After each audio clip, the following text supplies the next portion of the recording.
Good morning, America. A new threat from North Korea, blaming President Trump for making trouble in his aggressive tweets, with a nuclear test looming this weekend. North Korea is a problem. The problem will be taken care of. As the U.S. drops the mother of all bombs, 10 tons of explosives hitting ISIS caves, the message it's sending around the world. Breaking overnight, a fire at a popular hotel in Las Vegas. Flames shooting from the Bellagio, shutting down the strip packed with tourists. The massive response to keep guests safe. And an ABC News exclusive with the family of that runaway teacher. He didn't want to face the consequences, and so he thought that was his only choice. 1 month after he abducted a 15-year-old student, his daughter now makes an emotional plea to her father. We just want you to come home. We miss you so much. His wife of 31 years talks about the secret note he left behind. And stuck in the sky. As the roller coaster comes to a screeching halt, dozens of riders trapped 80 feet in the air, stranded for hours on the Joker's Jinx ride. As the dramatic rescue to bring them to safety went late into the night. Live in Times Square, this is GMA with Robin Roberts, George Stephanopoulos, and Michael Strahan. We do say good morning, America, on this Good Friday, and some tense moments for those folks on the roller coaster. I'm sure pretty tense. Good thing they weren't upside down. That's true. That's true. Yeah, a long time up there. Well, we also have a lot of news overnight to share with you. The U.S. dropping that massive bomb on ISIS strongholds, 36 terrorists killed in the explosion. One of the questions this morning, what will be the ripple effect around the world? Also, a dark warning from North Korea as it gears up for that possible nuclear test. President Trump saying the country is a problem that will be taken care of. And the president is now at Mar-a-Lago for the 3-day Easter weekend. And we are going to begin with those tough comments from North Korea. A top official there says they will go to war if that's what the U.S. wants. They are blaming President Trump's aggressive tweets for escalating tension. Our chief global affairs anchor, Martha Raddatz, just arrived in Seoul. And Martha, the entire region on edge right now. That's right, George. North Korea could test a nuclear weapon at any time. It will most likely be tomorrow, where there are celebrations in North Korea. This would be the 6th underground nuclear test for North Korea, but this is very different. They have made huge advances in their nuclear program and in their missile program. And what else is different here? A Trump presidency. This would be the first nuclear test under a Trump presidency, and he has already drawn a red line, and the rhetoric is very hot, George. He has also put an aircraft carrier into the region. Some talk now of a possible preemptive strike against the test. Well, he has taken nothing off the table. A preemptive strike is, of course, a possibility, but I think very unlikely with a nuclear test. But what's to look for? Anytime they test another missile, I suppose that is a possibility. And Martha, this North Korean nuclear threat has bedeviled every single president going back to Bill Clinton. It really has, George. And there is not a lot different this time with the Trump presidency, other than the rhetoric. And I think the danger here is some sort of miscalculation if the rhetoric gets too hot. But President Trump, like any other president before him, would like to solve this diplomatically with China's help. Okay, thanks to Martha for that. She will be anchoring this week's Sunday Morning from Korea. We'll be watching as always. But now to the reaction to that major news out of Afghanistan. The U.S. hitting ISIS with the largest non-nuclear weapon ever dropped. ABC's Terry Moran is in London, has the latest for us. Good morning, Terry. Good morning, Robin. This morning, Afghan witnesses living in villages miles away from where this bomb was dropped said they could feel the earth shake when it detonated. It's a devastating weapon, and it's being seen around the world as a message about American firepower to other adversaries. This is the type of bomb the U.S. used to strike at ISIS in eastern Afghanistan. In this test video, you can see it's so huge it's got to be dropped out of the hold of a C-130 cargo plane, tethered to a parachute before striking its target in a massive show of force. This was the right weapon against the right target. Called a massive ordnance air blast, but its nickname, the mother of all bombs. At 22,000 pounds, it is the largest non-nuclear bomb the U.S. has ever dropped in combat. The target, a series of cave complexes used by ISIS in the Achin district in eastern Afghanistan. The bomb is well suited to the rugged terrain in the region. An Air Force spokesperson saying one of the reasons it was chosen was for maximizing the destruction of ISIS positions. We are so proud of our military, and it was another successful event. President Donald Trump praised the operation. Turns out he didn't officially authorize the bomb himself. What I do is I authorize my military. We have the greatest military in the world, and they've done a job as usual. So we have given them total authorization, and that's what they're doing. And frankly, that's why they've been so successful lately. Use of the bomb did not require presidential approval. Top military commanders in the region received newly enhanced authority to fight ISIS in Afghanistan during the Obama administration, including deciding what weapons to use.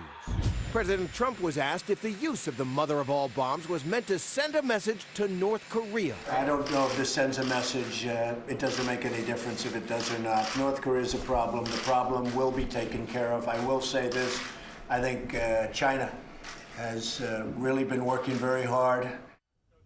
Well, the use of this huge bomb, along with the U.S. missile strike in Syria and the deployment of the U.S. Vinson aircraft carrier group off of North Korea, all of them are signs of a more muscular doctrine on the use of force in the Trump administration. That is what we were seeing. Terry, thanks very much. Let's talk about the Moab more now. As Terry said, it's the most powerful bomb, conventional bomb in the U.S. force. It has a blast radius of 1 mile.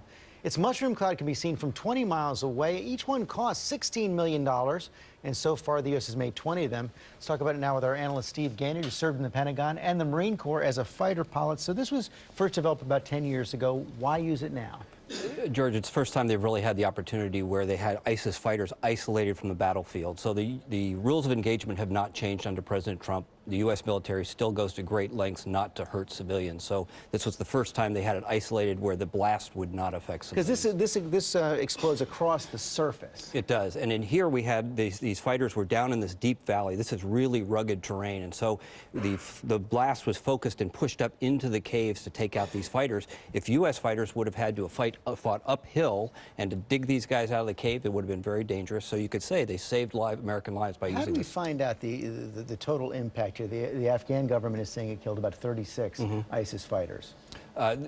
General Nicholson in Kabul just a few minutes ago said that the U.S. has troops on the ground at the site right now. So they're going to go in and they're going to look for intelligence. They'll look for computer hard drives, things like that, see if they can figure out why and how ISIS has been operating in this area. And any fear of blowback here, even though, as you said, it saves American lives by taking out many ISIS militants, the message it sends to the rest of the world, to ISIS around the world, is we've got to strike back now. Well, it sends a message to ISIS, but I think the real question here, as Martha said, we watched North Korea here. Was that heard on the other side of the world in Pyongyang, and will it make an impression on Kim Jong-un? The answer? I think so. You think so? And finally here, one of the things we're seeing, as Terry said, a more muscular approach from President Trump. He is giving military commanders on the ground a lot of leeway. He is. Well, the decision-making process has been devolved down. So President Obama controlled that very tightly at higher levels. And what we're seeing now is the ability for tactical commanders to make decisions on the ground in Iraq and Afghanistan. Stephen Gaynor, thanks very much. All right, so we know what's happening abroad. Here in the U.S., President Trump is back in Florida. ABC's Cecilia Vega is in Palm Beach, Florida for us this morning. Good morning, Cecilia. Robin, good morning to you. The president is already here. In fact, his son, Don Jr., tells you his family is here with him also, was tweeting photos from his arrival on Air Force One yesterday. This is, of course, a holiday weekend for President Trump. He will be celebrating Easter here at Mar-a-Lago. He, in fact, doesn't have anything on his schedule today as he moves forward through this holiday weekend. It doesn't appear that he brought any of his senior staff with him on this trip. As these global tensions are flaring around the world, we asked the White House which military advisors would accompany the president on this trip to keep him abreast of everything that's going on. They would not give us any names, but we do know, Robin, that in fact the president will be keeping a close eye, especially on that situation in North Korea from here in Mar-a-Lago today. Yeah, no doubt. All right, Cecilia. Have a good weekend yourself. Thank you. Michael? All right, thank you, Robin. Now to the overnight fire at the Bellagio Hotel in Las Vegas. The blaze shutting down the Strip. Firefighters responding within minutes to fight the fire. ABC's Kana Whitworth has the details. Good morning, Kana.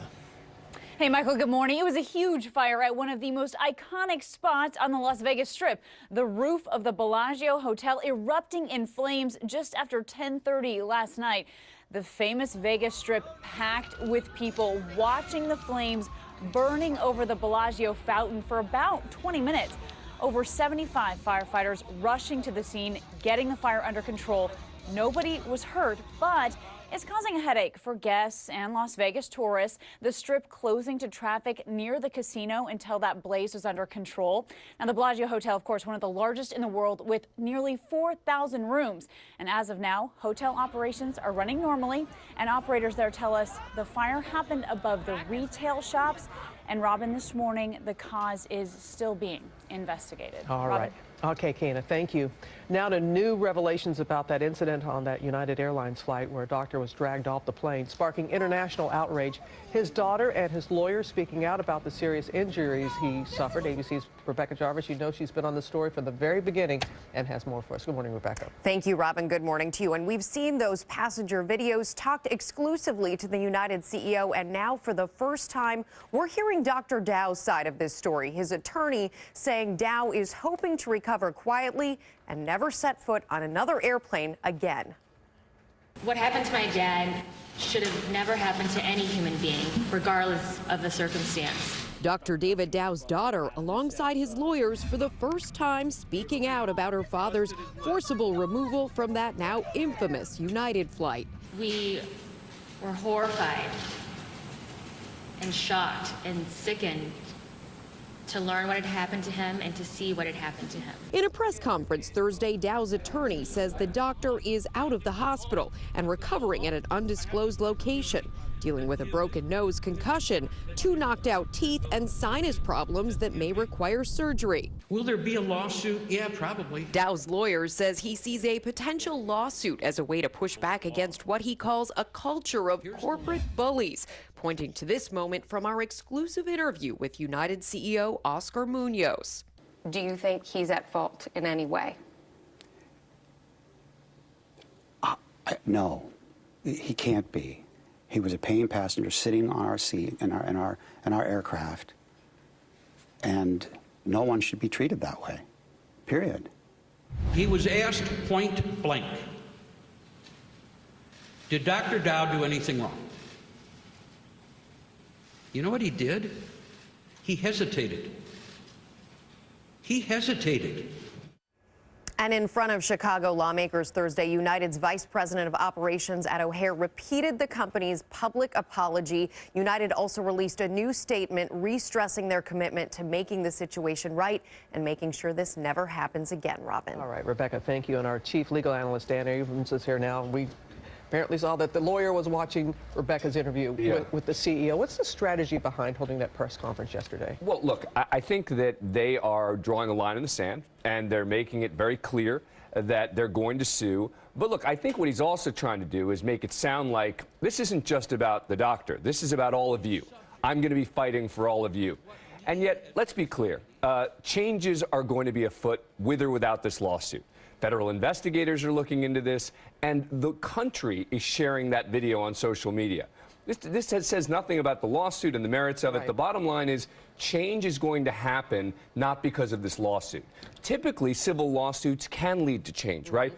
Companies won't make changes. They won't do things, and people say the only way to hold them accountable is with a lawsuit. In this case, they're going to be held accountable in the court of public opinion. Because of that video. Because of that video. Seeing exactly. That over and over again. And exactly. as we, we keep saying, it was the police, not United Airlines, that dragged him off that plane. That's right. And that's going to be the legal question, is was the force used reasonable or unreasonable? I don't think it's any question that it's going to be viewed as unreasonable. I mean, the police officers have been put on administrative leave, et cetera. But when you're talking about this legally, the question is going to be damages, right? And that's why his injuries are so important. That's why his attorney was focusing on how much he suffered here. Because when you're talking about money damages, how badly you were hurt matters. It's an ugly thing to talk about, right? Yeah. Which is how much money is someone entitled to because their teeth were knocked out, et cetera. But those become the questions that juries have to grapple with every day when saying, how much should we award in a case like this? So that's going to be the actions of the police, but you can count on the fact that they're going to want to lump United in with this as much as possible and try and hold them responsible. Quite a story this week. Yep. All right, Dan, thank you. Okay. Thank you, guys. We're going to move on now to that frightening threat against churches on Easter Sunday made by the armed and dangerous Wisconsin fugitive Joseph Jacobonski, who is on the run after sending an angry manifesto to President Trump and robbing a gun show. ABC's Adrian Bankert is here with the details. Good morning, Adrian. Good morning to you, George. The FBI still offering a $20,000 reward, releasing an altered photo of Joseph Jacobowski without hair in the event he changed his appearance. Overnight, investigators looking into a separate letter mailed by someone claiming to be Joseph Jacobowski, directed at unspecified churches in the Milwaukee area, threatening unspecified violence this Easter Sunday. Revolution. The massive manhunt now in its 10th day, sparked by Jacobowski stealing 18 guns from this gun store before burning up his car. The number of weapons he took, we feel that he is posing a threat.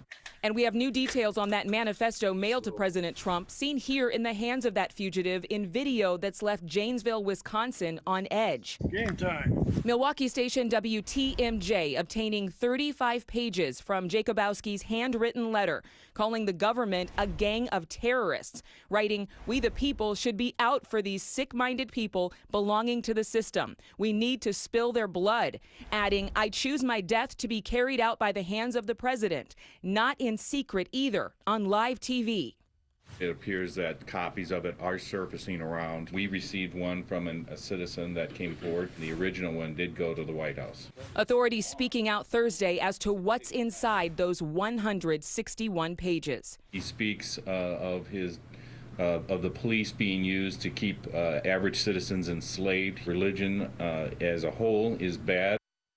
And that now infamous manifesto's anti-religious rhetoric, along with another possible threat this morning, has police working with local churches to come up with some type of safety plan for Easter services this Sunday. Yeah, a lot of concern about that this weekend. Thank you. Absolutely. All right, thank you, guys. And now to 24 roller coaster riders in Maryland who got a little longer ride than they expected. They were stuck for hours, 80 feet in the air. And ABC's David Curley is in Prince George's County at the Six Flags amusement park where it all happened. Good morning, David. Morning, Michael. These thrill riders got a spring break scare yesterday when their roller coaster got stuck 100 feet in the air. Firefighters started the rescue with ladders. They pulled children first, and then they started bringing out the adults. The ride only lasts 1:15. It took 4 hours and into the darkness to get all those people off the roller coaster. And the amusement park here is telling ABC News that the Joker's Jinx did not complete its regular ride cycle, causing it to stop at a safe location on the track, adding that the ride will be closed for a thorough inspection before it reopens. And Michael, we're told that most of the folks last night were actually calm, so firefighters took their time getting them out. And David, this isn't the first time this ride has had problems. No, in fact, back in 2014, the same ride, the Joker's Jinx, also got stuck at about 75 feet into the air. They were able to get everybody off safely that time as well, Michael. All right, thank you, David Curley. I couldn't imagine. I want to take you to this weekend. Let's go to Six Flags. I'm good. The thing's just the same. Let's go to Ginger, though, with the latest on that flooding and snow out west. You know, we wish that it wouldn't come this fast, but it's been a great water year, the wettest water year on record now for Northern California. Fresno, California had their wettest April day on record, causing flash flooding there. I-80 shuts down again, Truckee, so you can see cars and trucks really having a tough time getting through. And you know what? Again, great news for the Sierra, the snowpack, the water, but now that energy moves east. And what that means is along the dry line later this afternoon, you have the potential for some severe weather, including especially damaging winds and hail, but there could be an isolated tornado. And then on your Saturday, Kansas City gets into it. So Kansas City back to western Oklahoma, including Woodward. Your local weather in 30 seconds. First, though, the weekend getaway brought to you by Mazda.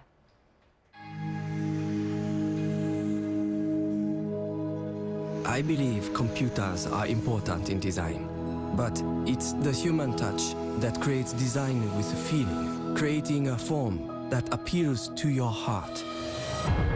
Why are we so passionate about perfecting designs by hand?